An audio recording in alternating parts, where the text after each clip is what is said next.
42% reservation సాధనా సమితి ఆధ్వర్యంలో ఈరోజు నిర్వహింపబడుతున్నటువంటి ఈ పత్రికా సమావేశంలో పాల్గొంటున్నటువంటి మిత్రులు బాలరాజ్ గౌడ్ గారికి, అదేవిధంగా ఈ కార్యక్రమంలో పాల్గొంటున్నటువంటి మరొక విశిష్ట వ్యక్తి మన మాజీ హైకోర్టు యాక్టింగ్ ప్రధాన న్యాయమూర్తి, అదేవిధంగా national commission for backward class commission chairman పెద్దలు గౌరవనీయులు శ్రీ ఈశ్వరయ్య గారికి, అదేవిధంగా బీసీ ఎస్సీ ఎస్టీ జాక్ అదే ధర్మ సమాజ్ పార్టీ అధ్యక్షులు విశారదన్ మహారాజు గారికి, ఈ కార్యక్రమంలో పాల్గొంటున్నటువంటి దుర్గయ్య గారికి, జ్ఞానేశ్వర్ గారికి, విజయభాస్కర్ గారికి, అదేవిధంగా ఇక్కడ ఉన్నటువంటి సాలమన్ రాజు గారికి, మా ఐలి వెంకన్న గారికి, అదేవిధంగా మా బీసీ ఇంటలెక్చువల్ ఫోరం నుంచి ఉన్నటువంటి కేవి గౌడ్ గారు, వేణు గారు,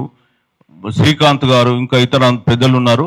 సో వారందరికీ కూడా నమస్సుమాంజలు. అదేవిధంగా మీడియాలో సమావేశంలో పాల్గొంటున్నటువంటి పాత్రికేయ మిత్రులందరికీ కూడా నమస్కారం. ముఖ్యంగా ఇప్పటి వరకు చాలా విషయాలు మా సభ్యులు చెప్పారు. ఇప్పుడు 42% రిజర్వేషన్ సాధనా సమితి అనేది ఇది పొలిటికల్గా ఏ పార్టీకి అనుబంధ సంస్థ కాదు. ఇందులో ఉన్న వాళ్ళు కూడా ఎవరు కూడా ఏ పొలిటికల్ పార్టీలో లేరు. ఇది న్యూట్రల్ సంస్థ.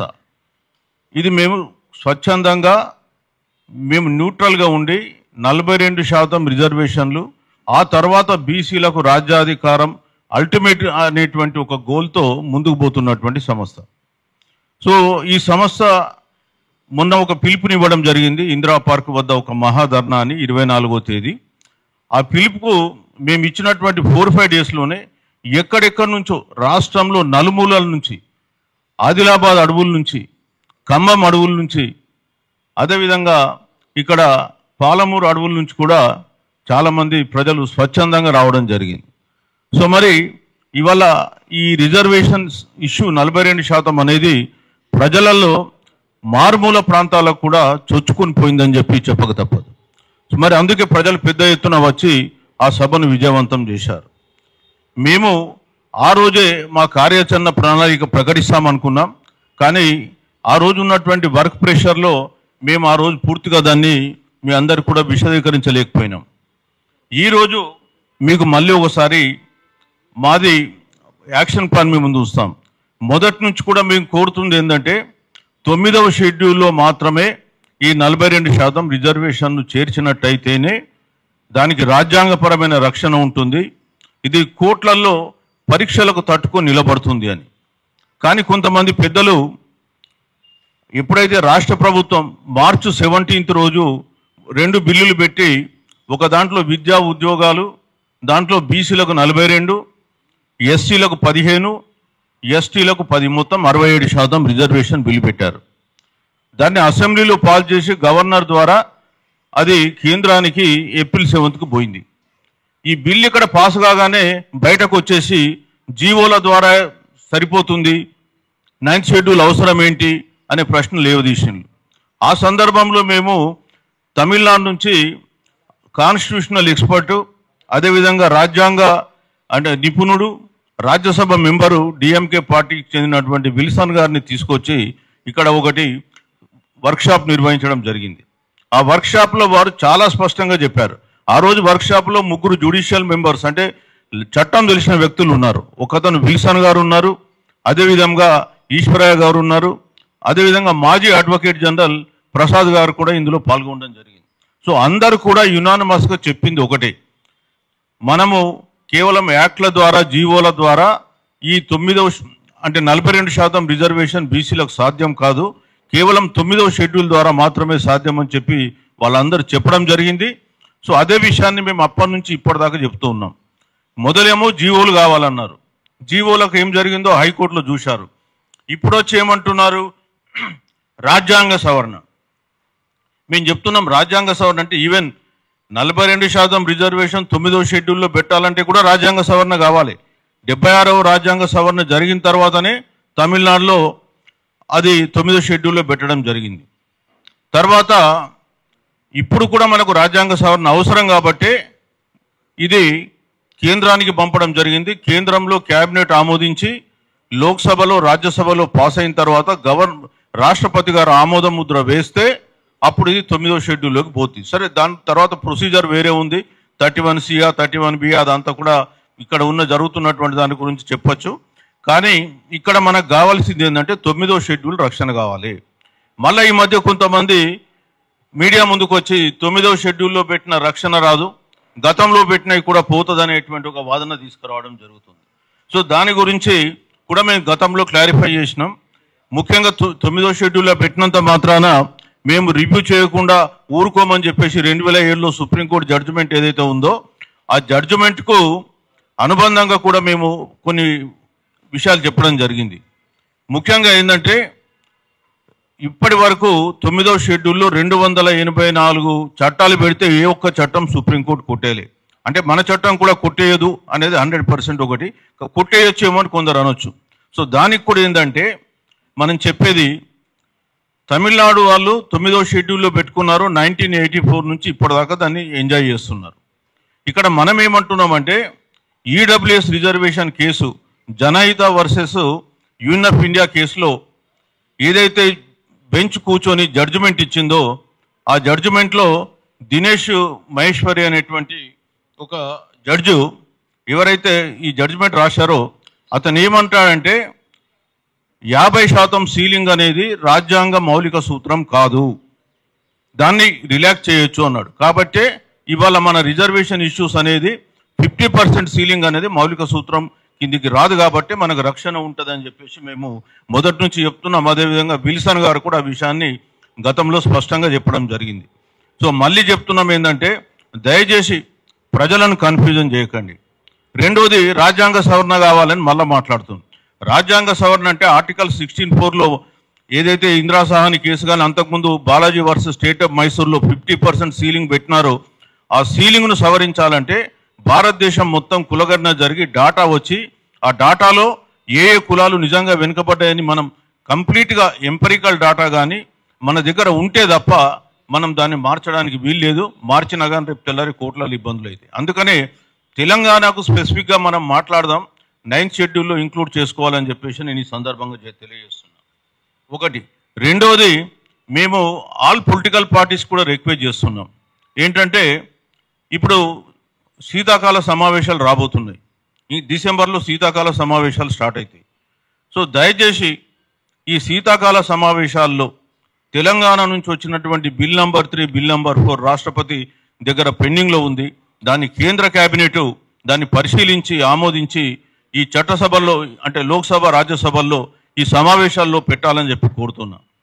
మీరు అనుకున్నప్పుడు ఈడబ్ల్యూఎస్ వారం రోజులలో మీరు భారతదేశం మొత్తం చట్టసభలో పాస్ చేసి భారతదేశం మొత్తం అమలు చేసింది. మా బిల్లు వచ్చింది మీ దగ్గరికి ఏప్రిల్ 8 రోజు. ఇవాళ మనం దాదాపు నవంబర్ 8 అంటే దాదాపుగా 7 నెలలు అవుతుంది. మీరు అనేకమైన కొరిలా కూడా రాష్ట్ర ప్రభుత్వం ఆమోదం చెప్పింది. అయినప్పటికీ కూడా మీరు దానిపైన ఉలుకులేదు పలుకులేదు. ఇప్పటికైనా మిమ్మల్ని కోరేది ఏంటంటే మా బిల్లును పరిశీలించండి. ఏదో కారణాలు చెప్పి అందులో ఎవరో ముస్లిమ్స్ ఉన్నారు, అది 10% రిజర్వేషన్ వాళ్ళకు పోతుంది అనే మాటలు చెప్తున్నారు. బిల్లులో ఎక్కడ కూడా వాళ్ళు సబ్ కేటగిరీ చెప్పలే. మీరు ఆ బిల్లును అందరూ పరిశీలించాల్సిందిగా మరీ కోరుతూ ఉన్నా. ఆ బిల్లులో రాశారేంటి, బీసీలకు 42, ఎస్సీలకు 15, ఎస్టీలకు 10, మొత్తం 67%. సో మరి ముస్లిమ్స్ 10% ఎక్కడి నుంచి వచ్చిండ్రు? 10% ముస్లింలు ఇవాళ జనాభా లెక్క ప్రకారం 10% వాళ్ళు మొన్న రాష్ట్ర ప్రభుత్వం డిక్లేర్ చేసింది. వాస్తవానికి ఏంటంటే ముస్లిమ్స్ అనంతరామన్ కమిషన్ ప్రకారం బీసీఏలో మనము గతంలో ఒక కులం అని చెప్పినాం, ఏది మెహతర్ కులం అని. వాళ్ళ పాపులేషన్ వచ్చి 1,60,000 మొన్న లేటెస్ట్ 2014 సర్వే ప్రకారం. అందులో ఇంకొకటి కూడా ఉంది. ఆ కులం ఏంటంటే చాలా చిన్న కులం, 6,000 జనాభా ఉంది. సో అది రాజనాల అని. సో అది కొంత గుడ్డేనుగు లేదు ఆడిస్తూ ఉంటారు, మరి దాని ఎగ్జాక్ట్ ప్రొఫెషన్ లేదు, బట్ 6,000. ఇక పోతే బీసీబీలో 4 కులాలు ఉన్నాయి. ఆ 4 కులాలు బీసీబీ సీరియల్ నెంబర్ 5లో ఉన్నటువంటి దూదేకుల, నూర్బాషా, పింజారి లేదా లద్దాఫీ. వాళ్ళ పాపులేషన్ కూడా 3 లక్షలు మించి లేదు. మొత్తం కలిపితే 6 లక్షలు లేదు ఈ జనాభా. ఇక పోతే బీసీఈలో 14 కులాలను 2007లో రాజశేఖర రెడ్డి గారు ఉన్నప్పుడు కలిపిన దాంట్లో 14 కులాలు ఉన్నాయి. వాళ్ళ పాపులేషన్ ఎంత కులం వారిగా అనేది అది గతంలో సమగ్ర కుటుంబ సర్వేలో చెప్పలే, ఇప్పుడు కూడా చెప్పలే. సరే, అది కూడా ఏంటంటే అది సుప్రీంకోర్టు తాత్కాలిక ఆర్డర్ మీద నడుస్తూ ఉంది. వాస్తవానికి ఏంటంటే ఈడబ్ల్యూఎస్ రిజర్వేషన్ ఇనే టైంలోనే ఆ జడ్జిమెంట్ను కూడా పోజ్ చేసుకున్నారు. కానీ ఆ జడ్జిమెంట్ను వాళ్ళు ఎందుకో ఆ ఇష్యూను పక్కన పెట్టేశారు. ఈ రోజు వరకు కూడా అది పెండింగ్ ఉంది.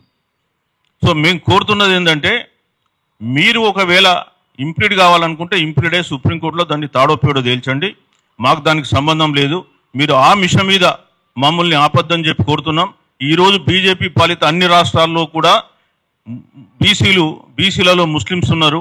కాబట్టి ఇక్కడ కూడా మీరు అనవసరంగా దాన్ని ఇష్యూ చేసి బీసీల మనోభావాలు దెబ్బతీయొద్దు, బీసీల నోటి దగ్గరకు వచ్చిన కూడును లాక్కోవద్దని చెప్పేసి మేము బీజేపీ ప్రభుత్వానికి మేము తెలియజేస్తున్నాం. అట్లనే కాంగ్రెస్ కూడా చెప్తున్నాం, అయ్యా మీరు తక్షణమే అఖిలపక్ష సమావేశాన్ని ఏర్పాటు చేసి మీరు ఢిల్లీకి తీసుకెళ్లి ఈ శీతాకాల సమావేశాల్లో మా బిల్లు వచ్చేలాగా చూడండి. అది మీ నైతిక ధర్మం. మీరు 42% ఇస్తామని కామారెడ్డి ప్రకటన చేసి బీసీల ఓట్లు మీరు పొంది ఈరోజు పరిపాలన కొనసాగిస్తున్నారు. మీరు ఏం చేస్తారో తెలియదు. జయలలిత లాగా మరి తమిళనాడులో జయలలిత మాదిరిలాగా ఇక్కడ కూడా చేయాలని చెప్పి మీకు కోరుతున్నాం. ఇక వెళ్తే బీఆర్ఎస్ కూడా మీరు గోడ మీద పిల్లిలాగా ఉండి చూడకుండా దయచేసి యాక్షన్లోకి దిగి ఒక స్టాండ్ తీసుకొని ఉద్యమించాల్సిందిగా మేము కోరుతూ ఉన్నాం. మీ స్టాండ్ మరి 42%కు మద్దతు ఇస్తామా లేదా అనేది మీ అగ్రనాయకత్వం చెప్పండి. మా దగ్గరకు వచ్చేటువంటి నాయకులు చెప్తున్నారు, బీసీ నాయకులు, వాళ్ళకు మనసుల్లో ఉంది, వాళ్ళకు ధన్యవాదాలు. కానీ మీరు కూడా చెప్పాల్సిందిగా అగ్రనాయకులకు కోరుతున్నాం. సో మేము చెప్పేది ఏంటంటే వచ్చే శీతాకాల సమావేశాల్లో దయచేసి ఈ బిల్లుని మీరు లోక్సభ రాజ్యసభలో ప్రవేశపెట్టాలి. కేబినెట్ దీనిపైన ఆమోదం చేయాలని చెప్పి కోరుతున్నాం. అట్లాగే మేము 42% రిజర్వేషన్ సాధన సమితి ద్వారా కూడా మేము ఢిల్లీకి వెళ్ళి ముఖ్య నాయకుల్ని కలవడానికి ప్రయత్నం చేస్తున్నాం. అది మేము డిసెంబర్లో ఆ కార్యాచరణ తీసుకోబోతున్నాం. ఇక వెళ్తే మేము కార్యాచరణ గురించి మాట్లాడితే ఇక్కడ మేము చెప్పేది ఏంటంటే ఎడ్యుకేషన్ మోడ్లో కొంత ప్రజలు ఆల్రెడీ వచ్చి ఉన్నారు. సో అందుకనే మేము నవంబర్ 3వ తారీఖు రోజు అన్ని మండలాల్లో మా మాట మీద విశ్వాసం ఉన్నటువంటి నాయకులు కావచ్చు, బీసీ సంఘాలు కానీ వీళ్ళందరూ ఒక యూనిట్గా ఏర్పడి మేము జిల్లాకు ఒక నాయకుడిని మేము నియమిస్తున్నాం ఇక్కడ నుంచి. సో వాళ్ళతో కాంటాక్ట్లో ఉండి మండలాలలో మీరు తహసీల్ ఆఫీస్కి వెళ్ళి ఆ రోజు ఒక ప్రొఫెషన్ లాగా వెళ్ళి మాకు తక్షణమే 42% రిజర్వేషన్ మాకు కావాలి, కేంద్రంకి అఖిలపక్షం తీసుకెళ్ళండి, కేంద్రంలో ఉన్నటువంటి ప్రభుత్వం ఈ శీతాకాల సమావేశాల్లో మా బిల్లు ప్రవేశపెట్టాలి, ఈ బిల్లు ఏదైతే మేము ఇచ్చే రిప్రజెంటేషన్ ఉందో అది ఢిల్లీ దాకా పోవాలని చెప్పేసి వాళ్ళు రిప్రజెంటేషన్ సమర్పిస్తారు. అది 3వ తారీఖు రోజు ఆల్ తహసీల్దార్ ఆఫీసులలో, ఎంపీడీఓ ఆఫీసులలో ఇస్తారు. 4వ తారీఖు రోజు జిల్లా స్థాయిలో కలెక్టర్ లెవెల్లో ఇస్తారు. 6వ తారీఖు రోజు స్టేట్ లెవెల్లో, 6th రోజు స్టేట్ లెవెల్లో మేము ఇక్కడ 42% రిజర్వేషన్ సాధన సమితిలో భాగస్వాములైనటువంటి అన్ని సంఘాలు సంయుక్తంగా వెళ్ళి చీఫ్ సెక్రటరీని కలిసి అది ఇవ్వడం జరుగుతుంది. ఆ తర్వాత 7వ తారీఖు రోజు రాష్ట్ర వ్యాప్తంగా ఉన్న పాత 10 జిల్లాల నుంచి మా బీసీ సంఘాలు, మద్దతు ఇస్తున్న సంఘాలు, తర్వాత మా సభ్యుల్ని పిలిపించి ఇక్కడ ఒక సమన్వయ సమావేశం ఏర్పాటు చేసి ఏ జిల్లాలలో ఎన్నడూ మేము మీటింగ్ పెట్టాలనేటువంటి విషయాన్ని ప్రకటిస్తాం. కానీ గతంలో మేము 24వ తారీఖు రోజు 10వ తారీఖున కామారెడ్డి నుంచి డిక్లరేషన్ ఎక్కడైతే అయిందో అక్కడ మేము సమావేశం నిర్వహిస్తామని చెప్పినాం. ఆ సమావేశం 10వ తేదీన ఐజిటీగా కామారెడ్డిలో నిర్వహించబోతున్నాం.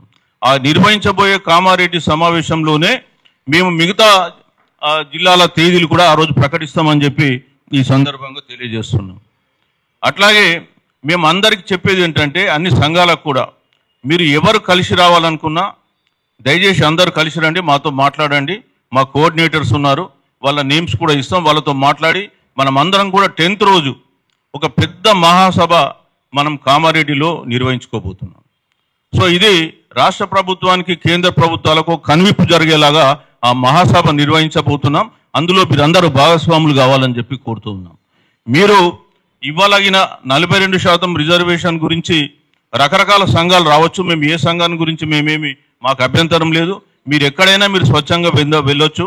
కానీ ఎవరు నిష్పక్షపాతంగా, నిజాయితీగా, ముక్కుసూటిగా ఈ రిజర్వేషన్ల గురించి కష్టపడుతున్నారనే విషయాన్ని మీరు అర్థం చేసుకుని మరి ఆ రోజు ఒక సభను పెద్ద ఎత్తున నిర్వహించి రాష్ట్ర కేంద్ర ప్రభుత్వాలకు ఒక సందేశం పంపాలి.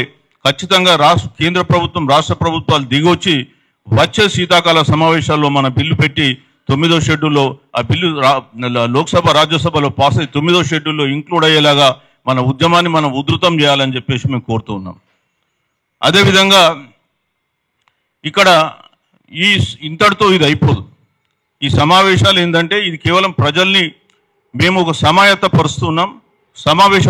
అంటే సంఘటిత పరుస్తున్నాం. రాబోయే కాలంలో ఈ ఉద్యమ వేదిక మేము ఏదైతే డిసెంబర్లో ఢిల్లీ వెళ్ళి మరి అక్కడ ముఖ్య నాయకులను కలుస్తామన్నాం. అదేవిధంగా డిసెంబర్లో కూడా మేము కూడా అవసరం అనుకుంటే ఒక పెద్ద జంతర్ మంతర్ వద్ద ఒక పెద్ద ధర్నా కూడా నిర్వహించడానికి ప్రణాళికలు తయారు చేస్తున్నాం. అది ఇంకా మేము తర్వాత డేట్లు కానీ ఫర్దర్ యాక్షన్ ప్లాన్ మళ్ళీ ఇస్తాం. ఇది కేవలం ఇప్పటి వరకు జరగబోయే విషయాలు మాత్రమే మీకు మేము తెలియజేయడం జరిగింది. ఎందుకంటే ఆ రోజు 24వ తారీఖు రోజు పూర్తిగా చెప్తాం అనుకున్న టైంలో చాలామంది జనాలు రావడం, భక్తులు ఎక్కువగా ఉండడం, అప్పటికే 5:30 టైం అయిపోయింది కాబట్టి మేము ఆపడం జరిగింది. సో ఆ సమావేశంలో 5:30 గంటలకు అయినా కానీ ఏ ఒక్కరు కూడా కదలకుండా అట్లనే నిలబడి ఆ సమావేశాన్ని గొప్పగా విజయవంతం చేసిండ్రు. అట్లాగే రాబోయే కామారెడ్డి సభను కూడా విజయవంతం చేయాలని చెప్పేసి అన్ని సంఘాలను, ముఖ్యంగా 42% రిజర్వేషన్ కావాలని కోరుకునేటువంటి ప్రతి ఒక్క వ్యక్తిని మేము ఈ సందర్భంగా వాళ్ళను అడుగుతున్నాం. మీరు కామారెడ్డికి రండి. మీరు నిజంగా 42% కోరుకుంటే ఆ సమావేశంలో పాల్గొనండి. మాకు ఈ సంఘం ఆ సంఘం అనే భేదం లేదు. అన్ని సంఘాలకి ఈరోజు ఇక్కడ నుంచి మేము పిలుపునిస్తున్నాం. అన్ని పొలిటికల్ పార్టీలకు పిలుపునిస్తున్నాం. మీరు అందరూ అక్కడికి రండి. దయచేసి మన సంయుక్తంగా మన బలమేంటో మనం నిరూపిద్దాం. సంఘటితంగా ఉంటే ఎందుకు పాలకులు దిగిరారో మనం తెలియజేద్దాం. ఇవాళ మనం సంఘటితం లేకుండా, మనం పోరాటం చేయకుండా మనకు 42% రిజర్వేషన్ రావాలంటే రాదు, అది సాధ్యం కాదు. కాబట్టి మొట్టమొదట ఈ ప్రణాళిక ప్రకటిస్తున్నాం. తర్వాత కాలంలో మళ్ళీ మేము చేయబోయేటువంటి ప్రణాళిక ఎప్పటికప్పుడు తిరిగి మేము దాన్ని పునఃపరిశీలించుకొని మళ్ళీ కార్యాచరణ ప్రకటిస్తూ ఉంటాం. సో మరి ఈరోజు ముఖ్యంగా ఈ సమావేశం పెట్టినాం ఎందుకంటే ఈ ఎడ్యుకేషనల్ పాత్ ఏదైతే ఉందో మాది మేము చెప్పాలనుకున్నటువంటి విషయాన్ని ఇక్కడ చెప్పడం జరిగింది. 100% రాబోయే కాలంలో మేము ఏది చెప్తామో అది చేస్తాం. అంతే తప్ప మీదో ఊరికే భూకంపం సృష్టిస్తాం, ఇంకేదో సృష్టిస్తామని చెప్పి మళ్ళీ మేము వెనికిపోయేటువంటి ప్రసక్తే ఉండదు. మేము చేయగలిగిందే చెప్తాం, చెప్పిందే చేస్తాం. కాబట్టి ఈ విషయాన్ని అర్థం చేసుకొని ప్రజలు పెద్ద సంఖ్యలో పాల్గొని రాబోయే సమావేశాన్ని కూడా విజయవంతం చేయాలని, 42% రిజర్వేషన్ కోరుకునేటువంటి ప్రజలందరూ కూడా స్వచ్ఛందంగా పాల్గొని ఆ సమావేశాన్ని మరొకసారి విజయవంతం చేసి పాలకుల గుండెల్లో మనం గుబులు సృష్టించాలని చెప్పి కోరుకుంటూ నేను సెలవు తీసుకుంటాను. నాకు ఈ అవకాశం ఇచ్చినటువంటి బాలరాజు గారికి, మిగతా వారికి కూడా ప్రత్యేకంగా ధన్యవాదాలు. Thank you.